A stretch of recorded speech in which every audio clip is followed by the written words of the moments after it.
Hello, my name is Lisa, and this is my husband, Bob, and we're here to share with you some of our experiences optimizing our health and wellness and that of our son Nicholas.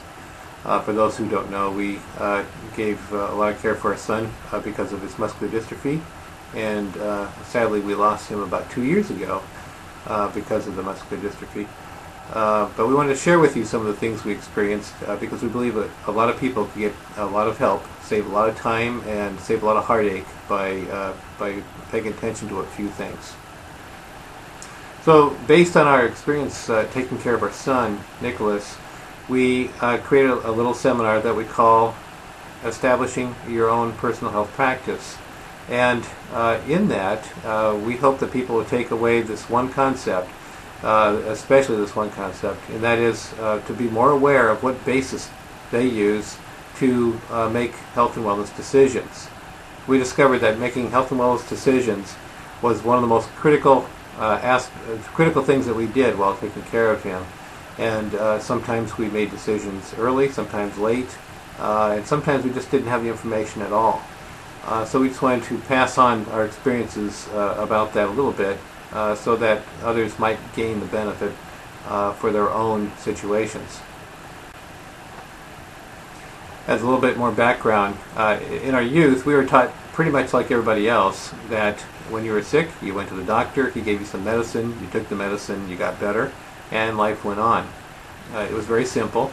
It was paid for by our parents' health plan when we were really young, and later on we got jobs and it was the same thing, was paid for by our own health plans with our own employers. It seemed pretty straightforward to us, and I think almost everybody agrees that is a nice way to do business. So right now we'd like to talk about some of these non-conventional resources that helped our son quite a bit. I think you'll enjoy hearing about some of these.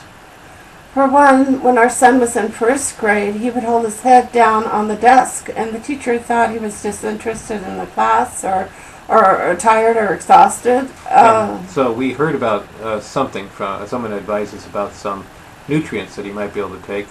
It turned out it did increase his energy level and his alertness to participate in class, and that made us very happy. So that's one example. So as a second example, there was a time when he was about 7, in spite of putting night splints on him, those were things that were put on his legs to try to stretch his, heel cords? Yes. Out to help him to walk on his heels more. His particular disease, one of the characteristics of it is what they call toe walking. Your toes, well, not your toes, his toes, he was walking on his toes instead of on his heel. And that kind of walking is, it affects the rest of the body. The back arches backwards, and it's very uncomfortable. It's necessary under his condition, unless you find a way to treat it. One day, someone pointed out to us that an acupuncturist might be able to assist in some way. And again, very much like the nutrients we just described, we weren't really sure what the result would be. No promises were made. No. But we did feel comfortable, like, maybe we should see what an acupuncturist might, how he might look at our son's situation.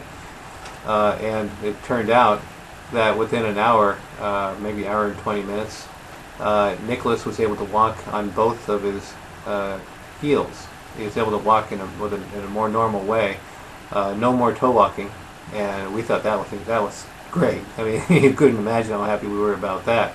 But that only took about an hour, and that left us kind of stunned. We were mystified by that. If that was so easy to do, why wasn't that available before? It's one of those questions you have in the back of your mind. What's going on? It turns out one of his muscular dystrophy doctors that at the clinic, he pointed out that our son had a 90-degree angle on both feet, and that was unusual. They usually are not in that condition. Their heels are and their ankle area is very tight. Yeah, pulling their toes downward. So that's like an obtuse angle? Yeah, something like this. So anyway, that was a big improvement. I believe big that deal. surprised the doctor, and it was really a positive note that he gave us. Yeah, and by the way, that was a particular kind of acupuncturist. We went to other acupuncturists of different kinds, and not all of them had the capability of doing that.